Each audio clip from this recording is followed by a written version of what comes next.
My name is Alexis Carter, and that day was supposed to be the happiest of my life. The church glowed beneath golden sunlight. Over 250 guests smiled as they waited for me to step into a perfect future. But as the minister was about to read the vows, a scream tore through the air. "Stop. I'm pregnant, and the groom is the father." The voice belonged to none other than Madison, my maid of honor and childhood best friend. The entire room fell silent, every eye locking on me. Put yourself in my shoes. If your best friend stood up and shattered your wedding, how would you react? Leave a comment and let me know what you would have done. Hit like and subscribe to the channel to hear the full story, because what happened next went far beyond anything you've ever seen in a nightmare. Madison and I grew up together in a small Texas town. My house was 3 doors down from hers, and we went to preschool together, joined the same high school cheer squad, and even once dreamed of moving to New York to chase fashion together. Even though life took us down different paths, me becoming a pediatric nurse and Madison studying marketing, in my heart she was always the sister I never had. First crushes, heartbreaks, those late-night tears over exams. I shared everything with Madison and she did the same with me. So when I met Ethan Walker at a charity gala for the hospital, Madison was the first person I told. Ethan looked like someone who'd stepped off a magazine cover. Tall, handsome, his suit tailored to perfection. He worked at his family's finance company, the kind of profession my parents always approved of. He knew how to make conversation, noticed small details, and the moment he handed me a glass of wine to replace my soda that had lost its ice, I felt a level of thoughtfulness I rarely found in men. Madison grinned when she heard me talk about him. "Alexis, it sounds like you've walked into a romance movie." I blushed, heart pounding, and honestly, in the months that followed, life really did feel like a movie. Our first dates were simple: dinner at a tiny Italian place, walks around the lake. Soon we were taking weekend trips, then moving into a bright apartment near the city center. My family adored him from the moment they met him. My father praised Ethan for being such a good listener. My mother loved how he asked sweet questions about her book club, and even my notoriously hard-to-impress younger brother Noah invited Ethan to his weekly poker night with his closest friends. I thought, this is the man I could spend my life with. Of course, Madison seemed thrilled for me. She threw her arms around me when Ethan proposed on Christmas Eve, tears sparkling under the tree lights. She screamed over the phone, "Oh my God, it's finally happening. Alexis, you deserve to be happy. I'm going to be the best maid of honor in history." Madison jumped straight into wedding prep. She went dress shopping with me, argued with florists, and taste-tested so many cakes that we both got sick of frosting. To me, no one but Madison deserved to stand beside me on my big day. But over time, certain small details began to unsettle me. Madison started showing up at my and Ethan's apartment more than seemed necessary. At first, I brushed it off. She helped me package wedding favors for guests, discussed decor with Ethan while I worked night shifts at the hospital. But gradually, those little drop-bys became oddly frequent. One day, I came home earlier than expected and found Madison sitting with Ethan in the living room. Both of them were so quiet that when I opened the door, they jumped. I forced a smile and asked, "Wow, what are you two discussing so seriously?" Madison replied instantly, her voice breezy, "We're going over the budget. You know, Ethan handles investment stuff and I'm in marketing. We figured teaming up could save your wedding money." I kept telling myself how lucky I was to have such a devoted friend like Madison. But that night, lying next to Ethan, I noticed how he kept holding his phone, turning the screen face down every time a message came through. Then another night during a shift, my phone buzzed at 2 a.m. A message from Madison, "Thinking about you. Hope you're okay. Sleep well." I wondered why she texted me at that hour, and what she meant by, "Hope you're okay." I was simply at work. Nothing was wrong. When I casually asked her the next day, Madison laughed, "Oh, I stay up late. I missed you and texted. Don't overthink." Maybe I trusted too easily. I waved it off, kept working, and convinced myself her late-night texts were harmless habits. But deep down, tiny cracks had begun to appear in the perfect world I thought I had. One evening at dinner with friends, I noticed Ethan's eyes lingered on Madison longer than they should have. No one else seemed aware, but I saw it. That wasn't a random glance. It was a familiar gaze practiced too many times. I swallowed my anxiety, telling myself I was probably stressed from wedding planning. Madison had changed. She knew Ethan was allergic to pollen, Yet every visit she brought fresh flowers to brighten the house. She called Ethan to urgently ask about some imaginary marketing contract, even though her job had nothing to do with finance. Sometimes, I caught Ethan smiling at his phone, a half-hidden, almost shy smile he didn't give anyone else. One night I joked, "You two get along so well. Maybe I should worry about losing you." Ethan laughed and wrapped his arm around me. "What are you talking about, Alexis? You're the only one I care about." Sweet words, but his eyes darted away like he was hiding something. I wanted to believe him, but my heart had already started ringing a silent alarm. I told myself, "You're being paranoid. No best friend would ever betray you like that, right?" But the real storm was only just beginning. I noticed stronger warning signs one night while reviewing our joint account. Among the incoming bills were some strange expenses. A hotel room in Chicago charged to Ethan's card, even though he'd told me he was on a business trip in Dallas. Then a purchase at a high-end jewelry store, one I'd never been to. When I asked, he smiled lightly and said it was a surprise gift for later, but his eyes avoided mine. Then I spotted a charge from an obstetrics clinic, something that had absolutely nothing to do with our medical history. At first, I tried to convince myself I was overthinking. But then one morning while taking out the trash, I found a discarded pregnancy test box buried inside a plastic bag. My heart pounded, my hands shook so badly the plastic nearly fell out of my grip.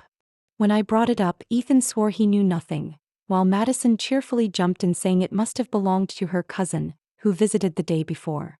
She spoke so smoothly that if I weren't a nurse, I might have believed her. But my job trained me to catch details.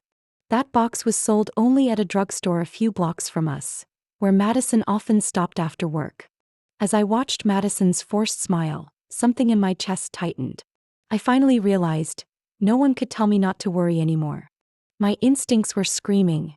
Something was happening right behind my back. I remember that night vividly. After Ethan fell asleep, I sat alone in the living room, a cup of tea gone cold in my hand. I thought about my young patients. I always watched for their tiniest changes so I could act quickly. Yet here I was, ignoring all the obvious signs in my own life. The realization made me shiver. I quietly started gathering evidence.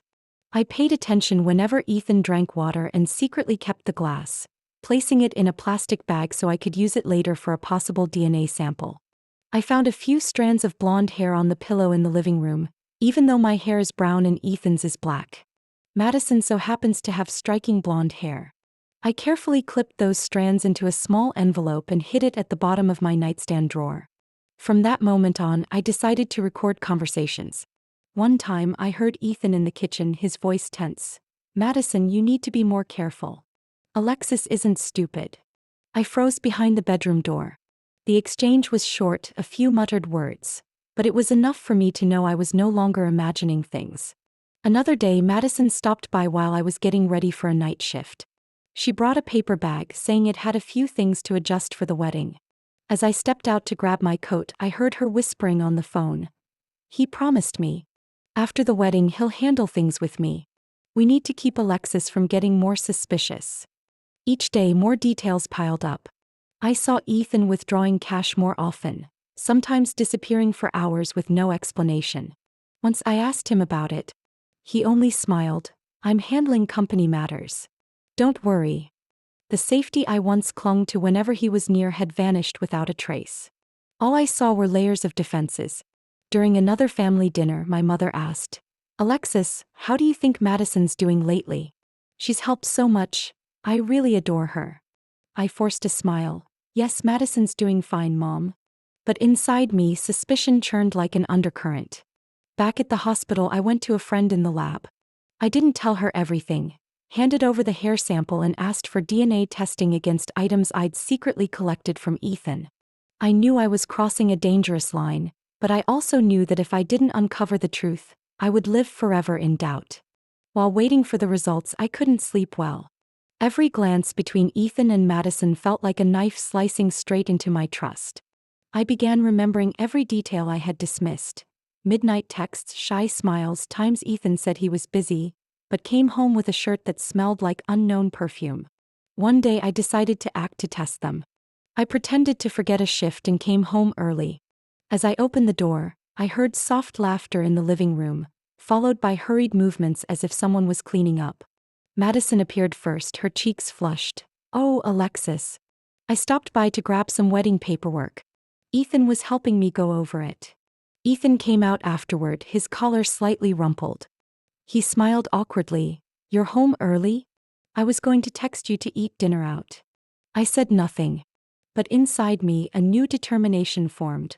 I would not let myself become a fool at my own wedding. That night, after Ethan fell asleep, I opened the drawer and looked at the envelope holding the hair, the glass, and the phone with recorded files. Piece by piece, I knew a cruel picture was forming, but I needed the truth no matter how painful. My life was about to turn in a completely different direction. I wasn't going to wait for someone to tell me. I would find the answers myself, and let them destroy each other in the trap I was building day by day. My family always seemed to favor Ethan, and I felt it more clearly every day. Because he came from a wealthy finance family in Dallas. Privileged, educated, poised. Every time he appeared at family dinners, my parents almost forgot I was sitting there at all. My mother would beam whenever Ethan asked about the book she was reading or smoothly recalled the names of everyone in her book club. Sometimes I tried to join the conversation, but my voice seemed to dissolve into thin air. Once, when I gave my opinion about the wedding flowers, my mother immediately turned to Ethan and Madison and asked, "What do you two think? Your ideas seem more sensible." Madison sat there, glowing, her blue eyes shining even brighter whenever my mother praised her. I will never forget the time my mother said, "Madison truly is your right hand, Alexis. Without her, we wouldn't know how to manage anything." It was a simple comment, but it left a scratch inside me. I was her daughter, the bride in this wedding, yet the one being trusted completely was Madison. During family dinners, Ethan and Madison often exchanged brief glances. They thought I didn't notice, but with a nurse's instinct, I saw every furrowed brow and fleeting smile. Their eyes were no longer accidental, they were like a private code. One evening at dinner, my father talked about a fishing trip he was planning for the weekend. Ethan laughed and promised he would go. Madison immediately chimed in, "Don't forget to bring the fishing rod I helped pick out last time." I had no idea they'd gone shopping for fishing gear together. The whole table laughed warmly. I sat still, gripping my spoon until my knuckles turned white. After that dinner, I stepped out onto the back porch to steady myself. Sydney, my younger sister, followed me. She said softly, "Sis, I think something's off." "You feel it too?" "It isn't just me imagining it." Sydney nodded, her voice small. "I don't like how Madison looks at Ethan. But Mom trusts her so much. Whatever you say now, no one will listen." I hugged her, my heart aching but grateful that at least one person saw the truth. The closer it got to the wedding, the worse things became. Madison showed up at my house as if she were the one getting married. She and Ethan discussed wedding details so much that my mother once said, "Alexis, you really are lucky to have Madison. She can handle everything. All you need to do is be the bride." I forced a laugh, but inside I felt a fracture I couldn't describe. I was being pushed out of my own life. One afternoon, I came home early after a shift. The apartment was quiet, but as I approached the living room, I heard soft laughter. I stopped. Ethan's voice, "We have to be more careful. Alexis is getting suspicious." Madison's voice answered, soft but clear, "Don't worry. She always wants to believe the best. Leave it to me." I froze, heart shattering, then quietly backed away and pretended I wasn't home yet. That night, I lay beside Ethan, listening to him breathe steadily in his sleep, while my mind spiraled with questions that had no answers. The next day, when I tried to bring it up, Ethan smiled, brushing my hair. "You're overthinking again. You've been working too much, you're just tired." Madison laughed brightly, patting my shoulder. "Alexis, don't let wedding stress get to you. Trust me, everything's fine." I couldn't tell what was real anymore. I saw clearly that they were hiding something, yet the entire world around me seemed to be complicit through silence or ignorance. I began to feel isolated inside my own family. At dinner, they mentioned Madison more than me. Whenever I tried offering ideas, the response was always, "Let Ethan and Madison handle it, you just rest." Feeling like an outsider in my own wedding was excruciating. I went to work with a fake smile, came home with watchful eyes, and went to bed with a heavy heart. During those days, I felt myself being worn down. I wanted to scream the truth into the light, but also wanted to stay silent to keep observing. And in that silence their masks slowly slipped, yet no one but me seemed to notice. I knew that if I remained silent, I would become a puppet in the show they were staging. I once believed love could heal, that a best friend would never betray you, but what happened forced me to wake up. I wanted the truth. I demanded justice. And above all, I was determined to regain control of my life. I started by contacting a private detective named Mark Jensen. He was a former police officer with a small office in the suburbs. I remember clearly our first meeting. He looked at me with eyes accustomed to lies, then asked bluntly, "Do you want the truth or just enough evidence to walk away?" "I want both. But first I need the truth." Mark handed me a list of what he needed: Ethan's schedule, credit card numbers, backup email addresses. I never expected to have the courage to provide them, but with every line I wrote down, my heart felt a little lighter, as if I had begun untying the ropes that were binding me. At the same time, I went to Noah, my older brother. Noah used to be a lawyer but later quit to open a small coffee shop. When I told him about my suspicions, his eyes darkened. "Alexis, are you sure? This is serious. If Ethan is really doing this, you need to be ready for a legal battle." "I'm not suspicious anymore, Noah. I already have pieces of the puzzle. I need you to help me so when the time comes I won't be alone." "Okay. If you're ready, I'll stand by you." I began living two parallel lives. During the day, I still smiled at work in the hospital, caring for children and answering congratulations about my upcoming wedding. But at night, I became someone else, the woman silently planning for the truth to come to light. I bought a tiny hidden camera and carefully placed it in the living room of the apartment. I didn't expect much at first. Maybe I'd catch a few suspicious snippets if I were lucky. But within a week, I had something far beyond my expectations. One evening, Ethan and Madison were sitting in the living room thinking I was at a night shift. They were arguing, their voices tense, no longer guarded. Madison nearly screamed, "You have to take responsibility. If this baby is yours, you can't keep running away like this." Ethan gritted his teeth, slamming his hand down on the table. "And what if it's not mine? Madison, you know how messy this is." I sat in my car in the parking lot, playing back the audio on my phone, my hand gripping the steering wheel until it went numb. This had moved far beyond mere suspicion. It was truth, raw and filthy, right inside the home where I thought I'd start a family. I stored the video on a hard drive and sent a copy to Noah. He called me right after watching it. "Alexis, you were right. They won't be able to deny this." But I didn't stop there. I knew if I had only proof of the affair, Ethan and Madison could still spin it, blaming drunken mistakes or weak moments. I needed more. I began checking every transaction from our joint account. It turned out Ethan had withdrawn cash multiple times, tens of thousands of dollars, routing it through hard-to-trace accounts. Mark helped me investigate and found that part of that money was used to pay off debts in Madison's name. Rage surged inside me, but instead of exploding, I chose patience. I had decided I wouldn't scream. I'd let them believe I was still naive and blind. And then, at the very place everyone thought I'd be my happiest, the wedding, I would let them bury themselves with what they had done. To make that possible, I needed a third person, trustworthy and with authority. I remembered Detective Ramirez, an investigator I once worked with when caring for an abused child.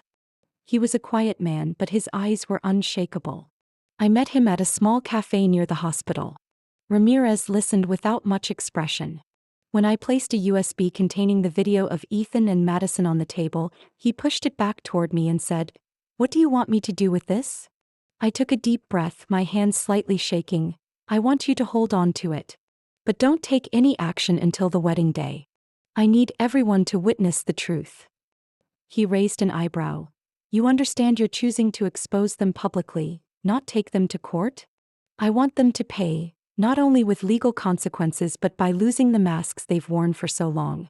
I want them to know what it feels like to be stripped bare in front of the very people who trusted them." "All right. But you need to be prepared. The price of truth is never cheap." Every time Madison pretended to be affectionate, every time Ethan put his arm around me in front of others, I had to bite my lip not to laugh bitterly. They thought I was blind. They had no idea I was turning every step they took, every word they spoke, into evidence. One night at dinner, Madison casually said, "Ethan, remember next week we have to meet the florist." I looked up and smiled gently. Yes, Madison, make sure you jot that down for me. You're so good at that. Her eyes flickered and Ethan's brows tightened slightly. I knew they were starting to get nervous, yet still believed I suspected nothing. Every night I sat alone reworking my plan. I filed all the evidence under categories: finances, infidelity, deceit. I made 3 copies, hiding them in 3 different places. I told Noah, if anything happens, you must be the one to bring everything to light. He squeezed my hand. Alexis, you won't be alone. I looked in the mirror and saw a different face. Not a dreamy bride, but a woman preparing for battle.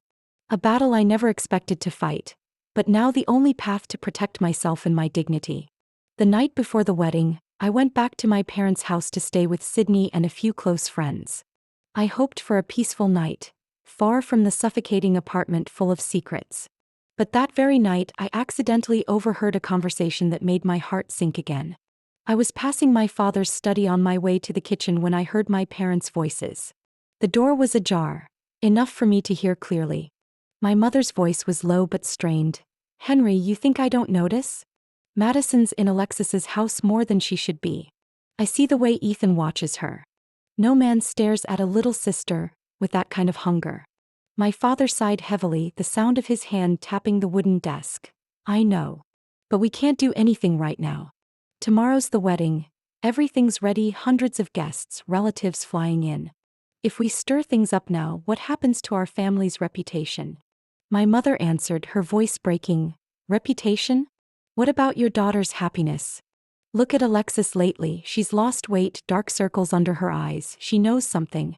And we're letting it happen. So they had seen the signs. I wasn't the only one. But instead of protecting me, they chose silence to preserve appearances. My father spoke softly, but each word cut like a knife. If there's an issue, we'll deal with it after the wedding. Once it's done, things will settle. My mother didn't reply. I heard a chair scrape sharply, as if she stood up and left the room. I pressed myself against the wall, not wanting them to know I was listening. When she walked past, I caught a glimpse of her eyes, red and wet. I went back to my room, closed the door and leaned against it, shaking.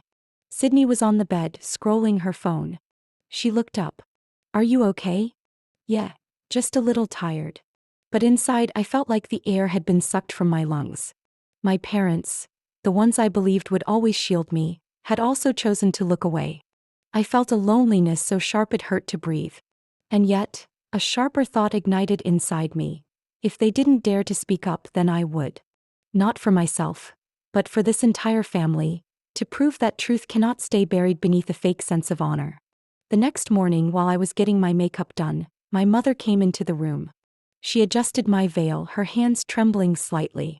My girl, today is a very important day. Whatever happens, please stay calm, all right? I looked in the mirror, meeting her eyes in the reflection.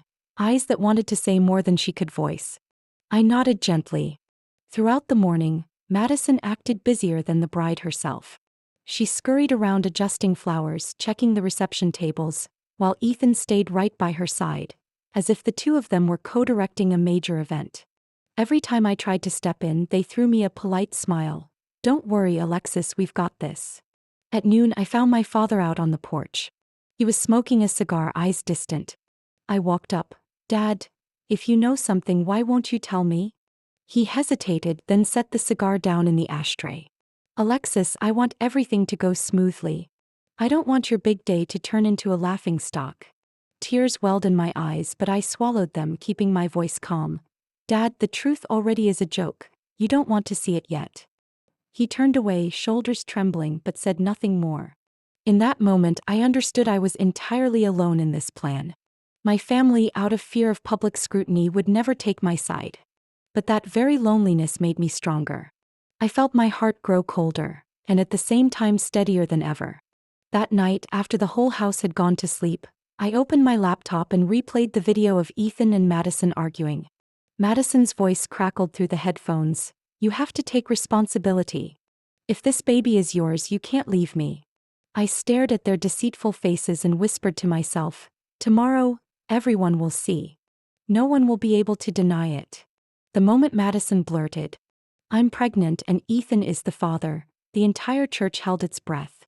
Whispering erupted in the back pews like rising waves, all eyes drilling into me, waiting to see how I would crumble. But instead of collapsing, I tightened my grip on my bouquet and smiled. Not the smile of a betrayed bride, but of a woman who had prepared for this moment for a very long time. I stepped toward the microphone, my voice ringing out clearly. If she wants a stage, I'll give her one. I pressed a button hidden in my bouquet. Instantly, Madison's shrill, smug voice blasted through the speakers. God, Ethan is so dumb. He doesn't even know I'm still sleeping with Connor. Oh, and Daniel Scott too. But Ethan has the most money, so of course I picked him to be this baby's dad.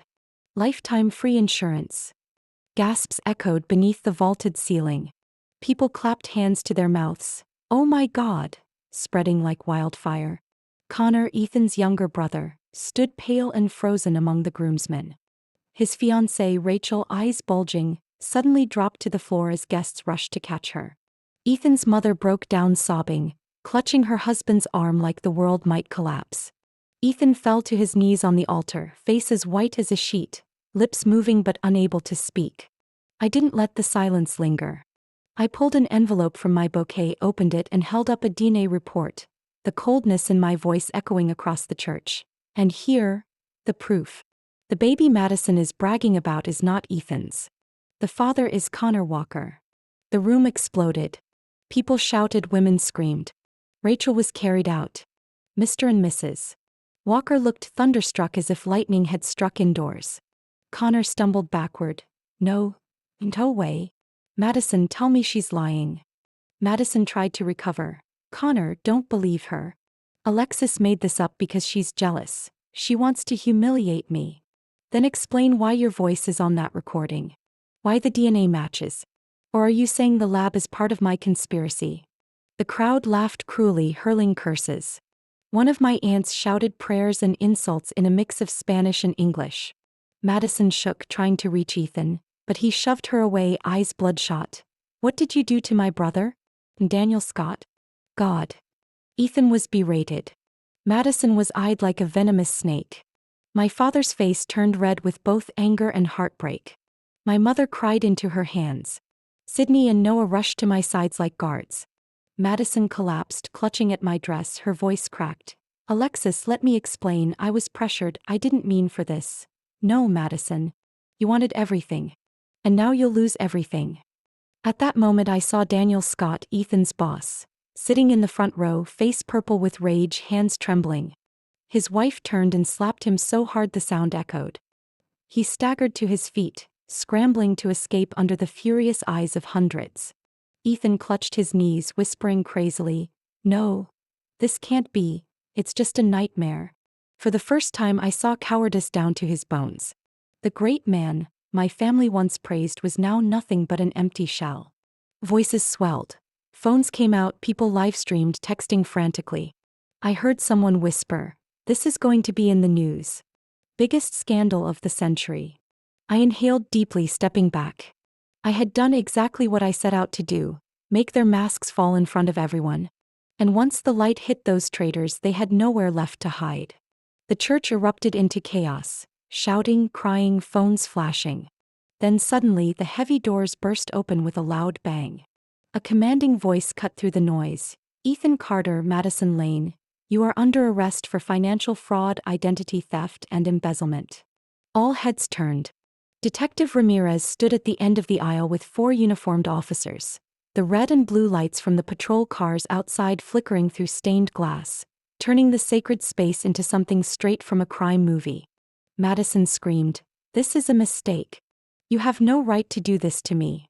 Ethan trembled, pale as death, still trying to hold on to his treacherous fiancée to salvage a shred of dignity.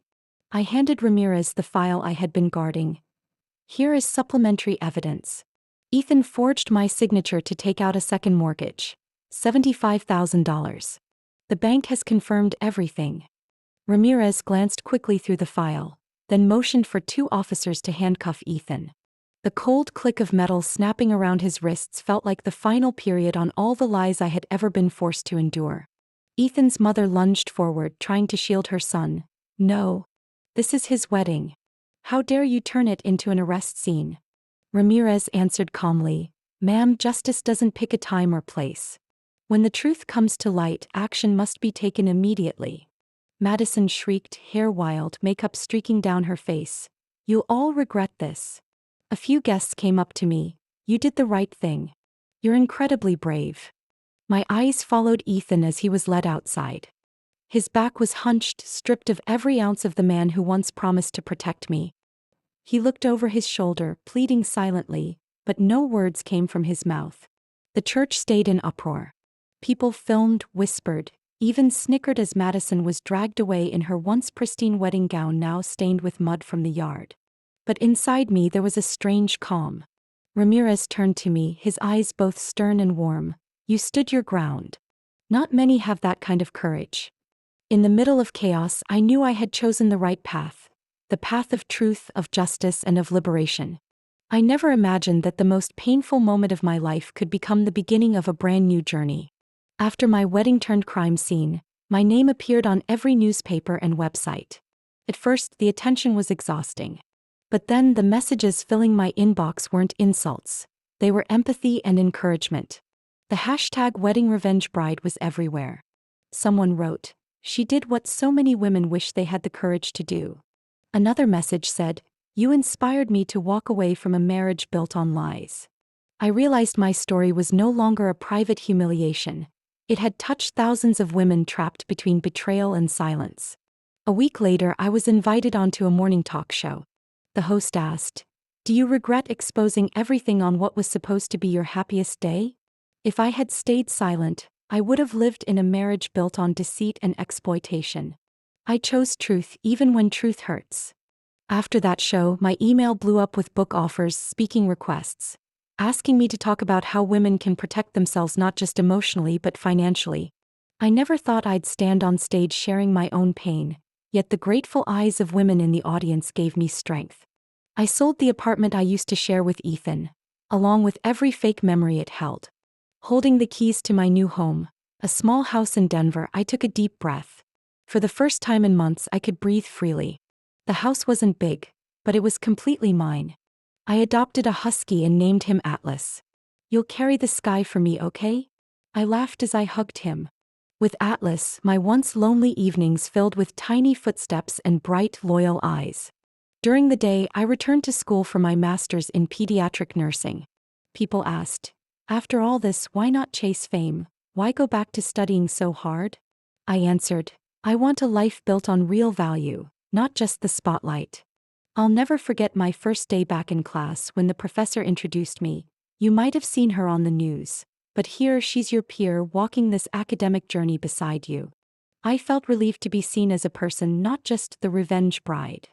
Alongside school, I used part of the money from selling my old home to start a small foundation. I called it the Phoenix Fund.